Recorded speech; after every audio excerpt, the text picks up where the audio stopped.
कार्यक्रम किसान वाणी सुनिए सब अण भाइया ने रिसाले भाई की ओर तय राम राम। कार्यक्रम किसान वाणी और भाई जो है ना चर्चा भी लेके आवा है, मनोरंजन भी लेके आवा है कार्यक्रम किसान वाणी में, लेकिन कुछ जानकारियां भाइयों के साथ जो है ना साझा करा है। पर भाई आज की जो जानकारी रहेगी एक भेंट वार्ता के माध्यम से, और भाई भेंट वार्ता रहेगी हमारी सब रोजगार एवं उद्यमिता विकास में फल और सब्जियों का मूल्य संवर्धन। वो बातचीत रहेगी डॉक्टर उमा प्रजापति से गिरधारी भाई की। तो पहले सुनते हैं ये भेंट वार्ता। किसान साथियों, गिरधारी की राम राम। आज हम चर्चा करेंगे कि स्वरोजगार एवं उद्यमिता विकास के लिए फलों एवं सब्जियों का मूल्य संवर्धन। बातचीत में हिस्सा ले रहे हैं डॉक्टर उमा प्रजापति, जो सहायक प्रोफेसर हैं महाराणा प्रताप उद्यान विश्वविद्यालय उच्चानी करनाल के अंदर। डॉक्टर साहब, आपका स्टूडियो में स्वागत है। डॉक्टर साहब, हम जानना चाहेंगे कि अब तक जो एक परंपरा चली हुई है, अधिकतर किसान जो हैं वो गेहूं जीरी पे अटके हुए हैं, लेकिन हम देखते हैं अब जो समय आया है उसमें बहुत परिवर्तन है। उसमें फलों और सब्जियों ने अपना एक विशेष स्थान बनाया है। हम जानना चाहेंगे कि स्वरोजगार के लिए फल और सब्जी कहाँ तक सहायक है, यानी एक जो किसान है, एक युवा है, कैसे फल और सब्जी की काज से स्वरोजगार को अपना सकता है। नमस्कार जी। सबसे पहले तो मैं आपको बहुत बहुत शुक्रिया करती हूँ, ऑल इंडिया रेडियो को बहुत बहुत शुक्रिया करती हूँ क्योंकि उन्होंने मुझे यह अवसर प्रदान किया। और सभी किसान भाइयों और बहनों को मेरा नमस्कार। तो जैसे कि आपने पूछा कि आजकल समय बदल रहा है जी। लोग जीरी से हटकर अब फल और सब्जी भी अपनाने लगे हैं। उसका आय में बहुत ही प्रमुख जो इसका रोल है। तो सबसे पहले मैं बताना चाहूँगी कि आजकल के युवा से ही शुरू कर लेते हैं। युवा जो है आजकल ताज़े फल और सब्जियां उगाता है और उससे वो उद्यम भी अपना बना सकता है, अपना उत्पाद बना सकता है। फल और सब्जी ताज़े हों या प्रसंस्कृत हों, दोनों ही आपकी सेहत के लिए भी अच्छे हैं और आपको व्यवसाय भी देते हैं जी। डॉक्टर साहब, पहले हम देखते थे कि खासकर फलों को लोग जो है, कुछ फल तो ऐसे थे जो फ्री में ही खा जाते थे। हमने जामुन है, अमरूद है, सहतूत है, और बीच बीच में तो कई बार आम भी ऐसे मिल जाते थे। बिल्कुल बिल्कुल। लेकिन अब जामुन की कीमत भी बहुत महंगी है, 100 रुपये किलो है। अब आप देखते हैं कि सहतूत मिलता ही नहीं है, अमरूद बहुत महंगे है। क्या इन्होंने किसान को स्वरोजगार के लिए एक अवसर दिया है? बिल्कुल। फल और जो सब्जियां हैं वो किसान को बहुत तरीके से स्वरोजगार देती हैं, चाहे वो कटाई से शुरू हो जाए या वो प्रसंस्करण तक खत्म हो। तो आपने जैसे बताया कि आजकल सब्जियों का और फलों का दाम बहुत बढ़ गया है क्योंकि आजकल लोग बहुत सचेत हो चुके हैं, अवेयर हो चुके हैं अपने बदलते हुए माहौल की वजह से। आजकल जामुन जो कि हम वैसे फ्री में खा लिया करते थे, आजकल उनकी न्यूट्रिशनल वैल्यू बता करके बड़ी बड़ी कंपनियां बहुत अच्छे से पैकेजिंग करके उनको बहुत अच्छे दाम में निकालते हैं। बिल्कुल बिल्कुल। स्ट्रॉबेरी देख लीजिए, और शहतूत आप बोले, जैसे शहतूत मिलता नहीं था, गांव में फ्री में लोग खाते थे उसको। तो ये सब जो उत्पाद है इसको किसान अपने खेत में भी उगा करके इसका उद्यम अपना विकसित कर सकता है, कर सकता है अपना विकसित तो कर सकता है। ऐसी सब्जियों के बारे में बात करते हैं। सब्जियां पहले जो हम घिया, तोरी, ये वो सब्जियां थी जो हमारे बटोरों पे, गांव में, खेतों में, कूप पे होती थी। बिल्कुल। आज इनकी कीमत भी 40 रुपए किलो है। तो किस तरह इन्होंने अपना स्थान जो है स्वरोजगार में अपनाया है, तो इनके बारे में क्या कहना चाहेंगे? अगर किसान साथी इसकी खेती अच्छी तरह से करे, जिसको हम पसंद भी नहीं करते थे, खेती करे, तो उसको भी जो है किसान स्वरोजगार के रूप में ले सकता है। बिल्कुल बिल्कुल। अब बात आएगी कि जब किसान साथी कोई युवा है या जो परंपरागत से खेती कर रहा है, सब वो खेती करता है लाइन से हट करके, पंक्ति से हट करके, तो उसमें उसके पास कुछ खेती पे जो आधारित चीजें वो आएंगी या फल सब्जी की तरफ आएगा, लेकिन उसके दिल में एक भय है बिल्कुल बिल्कुल कि मुझे नुकसान होगा। तो किस तरह से किसान उस नुकसान को कम कर सकता है?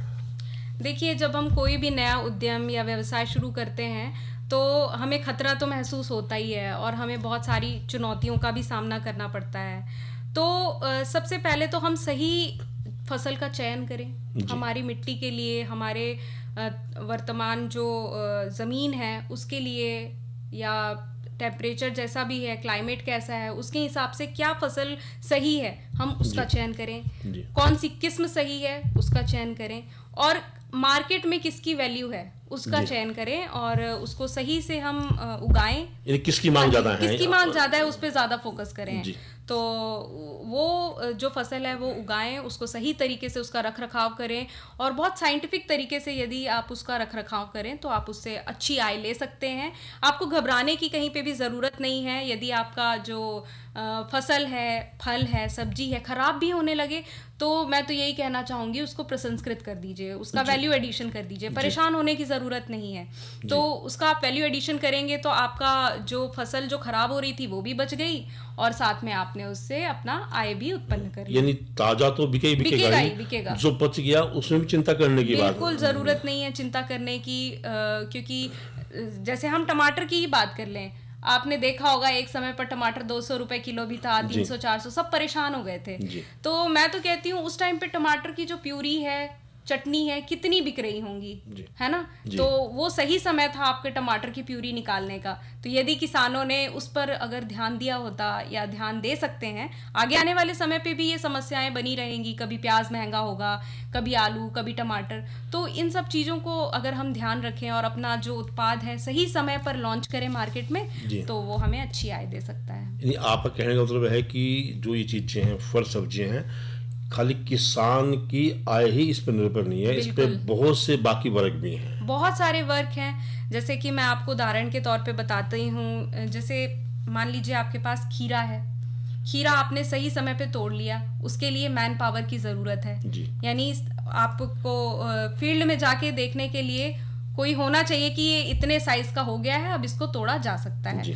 तोड़ने के बाद उसको सही कैबिनेट्स में, सही बास्केट्स में रखना है, उसको पैकेजिंग अच्छे से करनी है, पॉलीथीन से करनी है या कागज़ से करनी है। आजकल तो पॉलीथीन को पे रोकथाम है, तो आप कागज़ का अच्छे से यूज़ करें, सही तापमान पर रखें और उसको ज़्यादा दिन तक चलाएं, है ना। तो इससे आप व्यवसाय क्रिएट कर सकते हैं। तो स्टोरेज हो गया, चाहे वो कटाई हो गई, चाहे वो पैकेजिंग हो गई, हर एक स्टेप पे व्यवसाय अलग अलग लोग से जुड़े, बिल्कुल अलग अलग लोग कर सकते हैं। तो बात आएगी इस तापमान की। आपका विश्वविद्यालय या संस्थाएं जो हैं, क्या किसान साथियों को वो प्रशिक्षण देते हैं कि किस फल को, किस सब्जी को कितने तापमान पे तोड़ना या स्टोर करना है? हाँ जी, बिल्कुल। हमारा जो संस्थान है वो बताता है किसान भाइयों और बहनों को कि किस तापमान पे आपको कौन सा फल रखना है, किस तरीके से उसका प्रसंस्करण करना है। तो इन सब का प्रशिक्षण हमारे संस्थान में अच्छे से दिया जाता है। निःशुल्क होता है? हाँ जी, निःशुल्क है। क्योंकि ये भी एक बड़ा प्रश्न होता है कि उसे फीस ना भरनी हो। नहीं, निःशुल्क है, सरकारी है, और सरकार खुद किसान भाइयों और बहनों के लिए काफ़ी कार्य कर रही है इस पे। जी, तो ये तो है कि उसके ऊपर जो है बहुत से जो है रोजगार के साधन हैं। यानी कोई पैकिंग वाला है, कोई या जो उसको मंडी में लेके जाएगा वो, कोल्ड स्टोर वाला है वो, या तोड़ने की लेबर है वो, किसान तो उस पर निर्भर करता ही करता है। तो बहुत से साथी उसको जो है रोजगार के रूप में अपनाते हैं। क्या उसको हम एक उद्योग के रूप में ले सकते हैं? बिल्कुल ले सकते हैं। मैं उदाहरण के तौर पे बताती हूँ। पैक हाउस जो है, पैक हाउस में सारे यूनिट ऑपरेशन हम उनको कहते हैं, यानी तोड़ाई से लेकर के सही समय पे तोड़ाई, उसको ग्रेडिंग करें, प्री कूलिंग करें, पैकेजिंग करें, उसके बाद उसका प्रसंस्करण करें। तो आप फार्मर से लिंकेज कर लीजिए, फार्मर लिंकेज कहते हैं इनको। फार्मर से लिंकेज करके आपकी क्रॉप जो है, फसल है, वो पैक हाउस में पहुंच गई और उसका कुछ ना कुछ उत्पाद बन के आया। या वो कंपनियों में आपने देखा होगा वो प्रॉपर जो पैक होके उत्पाद आते हैं, खीरा पैक होके आते हैं, बेबी कॉर्न आपने देखा होगा, मशरूम देखा होगा, वो सब पैक होके आते हैं। तो हर एक उस पर स्वरोजगार भी है, उद्यमिता भी है, एंटरप्रेन्योरशिप हर जगह है। तो यानी ये कह सकते हैं कि ये जो है ये पूर्ण रोजगार के रूप में काम है। बिल्कुल। पहले हम इसको एक आश्रित यानी खेती पे निर्भर उद्योग काम मानते थे, अब ये पूर्ण रूप से जो है फल और सब्जी उत्पादन अपने आप में एक पूर्ण रोजगार है। और मैं तो ये भी कहना चाहूँगी कि हमारी जो महिलाएं किसान से मैं विशेषकर ये आग्रह करना चाहूँगी कि वो अपने गुणों को प्रशिक्षण के माध्यम से ढाल लें। वो प्रशिक्षण लें। घर पे तो अचार, कैंडी ये सब बनाती ही हैं, तो क्यों ना उसको व्यवसाय के रूप में देखा जाए, है ना। तो वो अपने जो भी फसल है उसको खराब होने से बचा लें। आम है या जो उनके टमाटर है या खीरा है, इन सबको खराब होने से बचा लें, उनका अचार रख लें और उनको मार्केट में बेचें। तो वो इस तरीके से अपने परिवार का भी पोषण कर सकती हैं और आय भी आएगी ही इससे। तो इस क्षेत्र में मुख्य चुनौतियाँ कौन सी आ सकती हैं?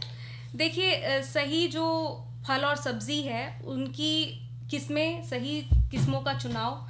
जैसे आपको पता होना चाहिए कि आपको करना क्या है। जब आप फसल उगा रहे हैं तो आपको करना क्या है। आपको ऑफ सीजन बेचना है, यानी मंडी में तब बेचना है जब वो फसल आ ही नहीं रही है जी।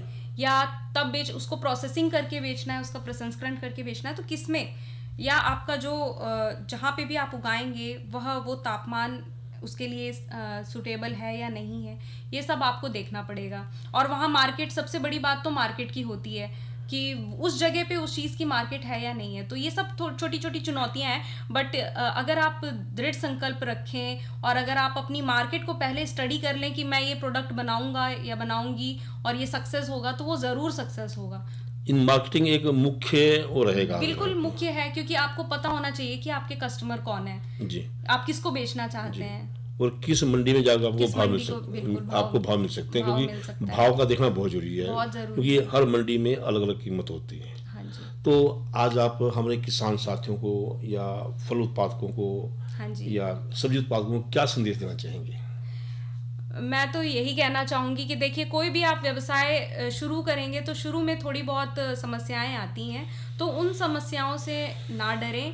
ज़्यादा से ज़्यादा अपने दिमाग को इनोवेटिव और क्रिएटिव बनाएं और अपना प्रोडक्ट्स लॉन्च करें और उद्यमिता को बढ़ावा दें, व्यवसाय को अपने बढ़ावा दें। और तो मेरा तो यही कहना है। तो डॉक्टर उमा जी, आप स्टूडियो में आए और आपने हमारे किसान साथियों को, फल उत्पादकों को, सब्जी उत्पादकों को बहुत अच्छी जानकारी दी। इसके लिए आपका बहुत बहुत धन्यवाद। बहुत बहुत धन्यवाद सर। आखिरी में मैं यही कहना चाहूँगी कि आपके घर में माताएं और बहनें आपको अच्छा कुछ खिलाती हैं, तो क्यों ना उसको एक अच्छे लेवल पे लेकर जाएं और उसको मार्केटिंग वगैरह अच्छे से करें। और बहुत सारे उत्पाद हैं, जैम, जेली, कैंडी, स्क्वैश, अचार, बहुत सारे ऐसे उत्पाद हैं जिसकी आप प्रशिक्षण ले सकते हैं, उसको सही तरीके से बना करके मार्केट में बेच सकते हैं। तो आपका बहुत बहुत धन्यवाद सर। ये तो भैया ने सुनी एक बातचीत स्वरोजगार एवं उद्यमिता विकास में फल और सब्जियों के मूल्य संवर्धन पर। और अब जो है ना भाई, देखो मौसम बदलने लग रहा है, कभी ठंडा कभी गर्म। तो तापमान का जिक्र कर लें तो आज का जो अधिकतम तापमान रहा भाई, वो रहा 28 डिग्री सेल्सियस और न्यूनतम तापमान 18 डिग्री सेल्सियस। कल जो है ना अधिकतम तापमान रहने की संभावना है भाई 34 डिग्री सेल्सियस और न्यूनतम तापमान 18 डिग्री सेल्सियस बना रहेगा। और भाई इसके साथ साथ जो कार्यक्रम रहेगा कल को हमारा, उसमें हम चर्चा करेंगे। आज की नसीहत में हम बात करेंगे वैज्ञानिक विधि तय सब्जी पौध की तैयारी किस तरह करनी है, और साथ साथ में भाइयों के साथ एक जानकारी भी साझा करेंगे प्राकृतिक खेती पे कि नीम पेस्ट किस डाल आपने बनाना है। इस विषय पे भाई बात देखते रहे हैं भाई मनोरंजन की। और अब कराएंगे भाइयों का मनोरंजन इस रागनी के गिल्ला।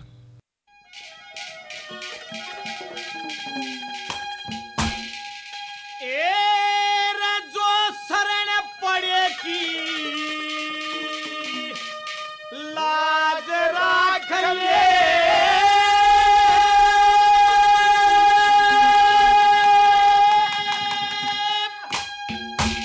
वो मानस स्याणा हो से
की पूजा निर्धन सेवा आतिथि सत्कार करे।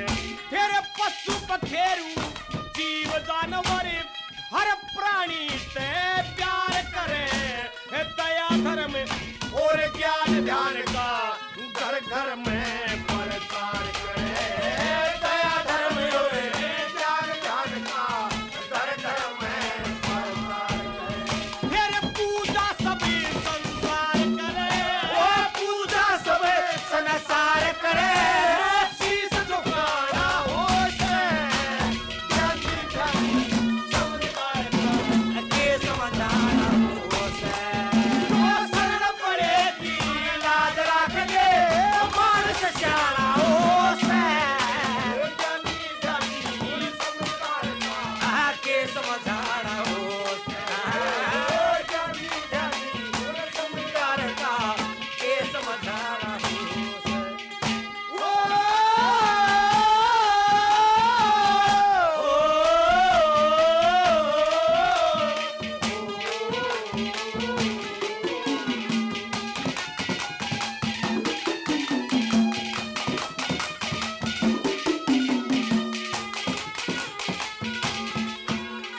देखे श्याम सवेरे ओम हरि में। ओ श्याम सवेरे ओम हरि में ध्यान लगाना चाहिए।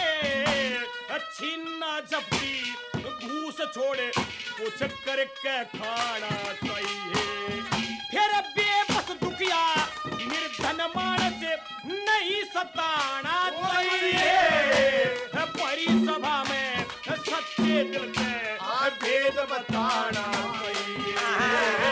बड़ी सभा में सच्चे दिल से भेद बताना चाहिए।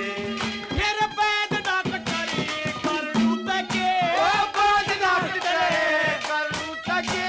पेट छुपाना हो से ज्ञानी ध्यानी समझदार का के समझाना हो से। जो शरण पड़ेगी लाज राख ले मानस श्याना हो से। ज्ञानी ध्यानी समझदार का के समझाना हो। ज्ञानी ध्यानी समझदार का के समझाना हो से।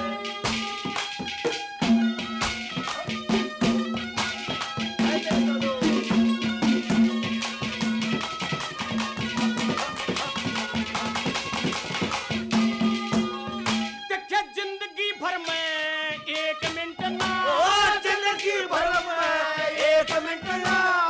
ओम नाम का जाप करे। अंडे मांस कबाब खा रहे ये जान बूझ के पाप करे। फिर जीवते जी की जान काढ़ ले ये कितना बड़ा सताप करे। और नरक जान की प्यारी देखो ये अपने हाथ आप करे। नरक जान की प्यारी देखो अपने हाथ प्यार करे। वही पूरे कर्म का कई जन्म तक। ओ पूरे कर्म का कई जन्म तक ये पे बोझ उठाना हो से। ज्ञानी ध्यानी समझदार का के समझाना हो से। जो शरण पड़ेगी लाज राख ले मानस श्याना हो से। ज्ञानी ध्यानी समझदार का के समझाना हो से। ज्ञानी ध्यानी समझदार का के समझाना हो। देखे मोर खटोला सारी दुनिया। मोर खटोला सारी दुनिया। यो ज्ञानी ध्यानी कोए कोए झूठी शान कंजूस दिखावे पर सच्चा ज्ञानी कोए कोए। ये तो सुन्नी फिरती गौ माता आज है खसमानी कोए कोए। इस शिमला आरे मांगे राम की कर पछानी कोए कोए। शिमला आरे मांगे राम की कर पछानी कोए कोए। फिर सिया राम कहे समझिया। ओ सिया राम कहे समझिया। हो दे समझदार का के समझाना हो।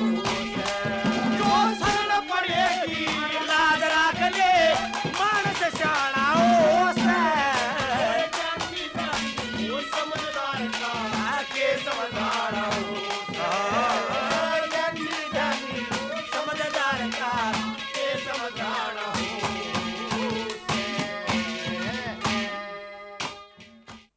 और भाइयों ये तो सुनिए आपने रागनी। और अब जो है ना भाई करेंगे बातचीत नई फसल नई उमंग पे। और इसमें हमारा विषय है टमाटर की काश्त। किसान भाई ज़्यादातर ये देखा है कि सब्जी तो सारे बोएं, लेकिन कुछ किसान भाई ऐसे भी हैं जिस तरह के खेती करा है तो टमाटर की कई बार जिक्र करा है कि भाई टमाटर के रेट जब बढ़ जाए तो उनके वारे न्यारे हो जाए। लेकिन कई बार जो है ना टमाटर की जो खेती ज़्यादा हो जाए भाई, मंडी में ज़्यादा टमाटर आ जाए, थोड़े से दाम कम रह जाए। और भी टमाटर देखा है कि जिस तरह घर में सारे खावा है, कोई सलाद के रूप में खावा है, कोई चटनी बना के खावा है, कोई सूप के रूप में खावा है, कोई सॉस बना के खावा है। भाई टमाटर का जो इस्तेमाल है सारी जगह तकरीबन होता रहा है घर में। और इसकी मांग टमाटर की जो है ना सारा साल बनी रहा है, चाहे गर्मी आओ चाहे सर्दी आओ, टमाटर जरूर चाहिए सब्जी में। और भाई टमाटर की किस्म की बात करें तो सबसे पहले बढ़िया किस्म है इसकी पंजाब छुआरा। इस किस्म का जो पौधा है भाई लगभग 4 फुट लंबा हुआ है। इस किस्म के फल नाशपाती की तरह हुआ भाई। इस किस्म के फल में जो बीज की मात्रा है कम होगी और फल की जो त्वचा है सख्त होगी और फल का रंग भाई पूरा लाल होगा। क्या देख रहे हैं भाई टमाटर की तरह लाल। और टमाटर के फल की जो तोड़ाई है भाई पौधे लगाने तय लगभग 90 दिन के बाद आरंभ हो जाए और इसका जो फल लगेगा लगभग वो 60 से 70 ग्राम का हुआ है। इसी तरह एक किस्म और है हिसार ललित। यो भी एक भाई जड़ गांठ रोग रोधी किस्म है। इसमें जो ये रोग है जड़ गांठ वाला यो नहीं होता, बहुत कम हुआ है। यो किस्म उन जगह पर बढ़िया रहेगी जड़ा भाई जड़ गांठ रोग नामक जो बीमारी है वो ना हो। इस किस्म की यह विशेषता है कि जड़ गांठ रोग जो जिन खेतों में है उनमें लगने पर भी लगभग जो है ना 100 से लेकर 120 क्विंटल प्रति एकड़ उपज उन तय मिला है। पंजाब केसरी की बात करें, यो भी एक मध्यम आकार की किस्म है। इस किस्म की पैदावार लगभग 230 क्विंटल प्रति एकड़ है भाई। इस किस्म के फलों में रस की जो मात्रा है बहुत ज़्यादा हुआ है और इस किस्म में अधिक धूप भी जो है ना सहन कर लिया यो। और इसी डाल जो है ना हिसार जो लालिमा है भाई, यो भी एक अगेती किस्म है और ये किस्म रुपाई के 65 से 70 दिन के बाद फलों की तुड़ाई काबिल हो जाए। इसमें टमाटर की खेती भाई आपने इसकी करनी है। सबसे पहले तो इसके लिए जो है ना जल निकासी वाली ज़मीन बहुत बढ़िया रहेगी और अच्छी फसल के लिए भाई मिट्टी की गहराई लगभग 15 से 20 सेंटीमीटर होना बड़ा जरूरी है। बिजाई का समय आप देखा है दो तरीकों के, यानी कि भाई 2 बार यह साल में लीजा है। जून जुलाई में भी ले सका है, नवंबर दिसंबर में भी ले सका है। और बीज की मात्रा भाई सर्दी की फसल लेनी है तो लगभग 400 से लेकर 500 ग्राम बीज, और बसंत काल में लेनी है तो भाई लगभग 200 ग्राम बीज प्रति एकड़ खातर बहुत रहेगा। रोपाई की बात करें तो भाई रोपाई से पहले 2.5 किलोग्राम ट्राइकोडर्मा को लगभग 50 किलो अच्छी सड़ी हुई गोबर की खाद के साथ मिलाकर खेत में डालना है। और भाई खाद की बात करें तो खाद और उर्वरक का जो प्रयोग करने से पहले भाई निकटतम की जो प्रयोगशाला है उसमें जाकर मिट्टी की जांच जरूर करा लें। और सिंचाई में भाई पौधे की सिंचाई करानी है तो भाई रोपाई के तुरंत बाद करनी है। गर्मी के 5-7 दिन में अंतराल पर करें, सर्दी में भाई 10 से 15 दिन के अंतराल पर करनी जरूरी है। और इसी तरह हम भाई एक बात और भाइयों को साथ साझा कर रहे हैं, यानी कि नींबू वर्गीय जो बाग है उनकी देखभाल भी करनी है, क्योंकि नींबू में जिस तरह के कई डाल के जो है ना फल है, हमारे संतरा है, नींबू है, किन्नू है, इस तरह भाई ये है। तो नींबू में कई तरह देखा है कि जो फल लगने के बाद जो है उसमें कुछ बीमारी आ जाए, जिस तरह के नींबू का सिल्ला है। नींबू के सिल्ले में भाई नींबू का जो सिल्ला है, नींबू जाति के सभी तरह के जो पौधे हैं एक उनमें मुख्य कीट रहा है नींबू का सिल्ला। और इस कीट के गोल चपटे और जो नारंगी पीले रंग के जो शीशु वह भूरे रंग के जो प्रोड हैं भाई कोपला पर, टहनियाँ पर बैठ का भाई ओढ़ा पत्तियाँ का रस चूस दे रहे हैं। और जो पत्ते हैं भाई वो जो टहनियाँ वो पीले पड़ जाएंगे और आखिर में देखेंगे तो वो सूख जाएंगे और नीचे गिरने शुरू हो जाएंगे, जिससे पैदावार और भाई फलों की जो गुणवत्ता है इसके ऊपर पूरा प्रभाव पड़ेगा। एक कीट और हुआ है इसमें नींबू का पत्ती सुरंग कीट। पत्ती सुरंग कीट भाई नींबू वर्गीय फलों के पत्तों को नुकसान पहुंचाने वाला भी एक मुख्य कीट है। हल्के पीले रंग की बारीक सुंडियाँ पत्तों के भाई दोनों कानी या टेढ़ी मेढ़ी और चमकीली सुरंगा बना हुआ है। और जो इस पर जिन पत्तियां पर लगी रहा है वो टाणियाँ सुखा दे है और पौधे की बढ़वार भी इस तरह रुक जा है। और इसका प्रकोप आजकल के दिनों में यानी कि भाई मार्च के महीने में मई से लेकर अक्टूबर तक ज़्यादा बना रहा है। और इस कीट की सुंडियाँ जो है ना 5 से 30 दिन तक सुरंगा में रहकर पत्तों को खांदी रहा है। इसी तरह भाई जो नींबू का सिल्ला और पत्ती सुरंग कीट है इसका आपने बचाव किस डाल करना है। नींबू का सिल्ला और भाई पत्ती सुरंग कीट का जो अधिक प्रकोप हो जाए तो ऐसी अवस्था में अपने नियंत्रण खातर 750 मिलीलीटर ऑक्सीडेमेटॉन मिथाइल 25 ईसी लेनी है, या भाई 625 मिलीलीटर डाइमेथोएट 30 ईसी की जिसने रोग और कहते हैं को 500 लीटर पानी में मिलाकर प्रति एकड़ आपने फिर छिड़काव करना है। सावधानी के रखनी है, जो पराग कण है उनको बाधित होने से रोकने खातर भाई जिस तरह की मधुमक्खी है उसके बचाव के लिए फूल आने के समय जो है ना कीटनाशक दवाई का छिड़काव ना करें, क्योंकि भाई जो कीटनाशक दवाई का छिड़काव करेंगे तो फूलों पर मक्खी आवेंगी, मर जाएंगी। ध्यान रखें कि छिड़काव जो है ना नींबू जाति के सभी पौधों पर हो, चाहे वो बाग के रूप में ला रखे हो अपना, चाहे बाड़ के तौर पर लगा रखे हो। इसी तरह भाई नींबू की जो सफ़ेद मक्खी है, काली मक्खी है, वो भी भाई इनके शिशु भी चपटे हल्के रंग के हुए हैं। प्रोड़ों के शरीर पर पंख और सफ़ेद रंग का पाउडर बना हुआ, और काली मक्खी के जो शिशु हैं चपटे, अंडाकार, कांटेदार और गहरे भूरे या काले रंग के अपना दिखाई देंगे। शिशु जो है ना 25 से लेकर 70 दिन तक पत्तियां की जो निचली सतह है उस पर चिपके रहें और प्रोड में फिर वो बदल जाए। इसके लिए आपने भाई बाग में जो सिफारिश से ज़्यादा पौधे न लगाएं, पानी की निकासी हो, इस बात का अपना पूरा ध्यान रखना है।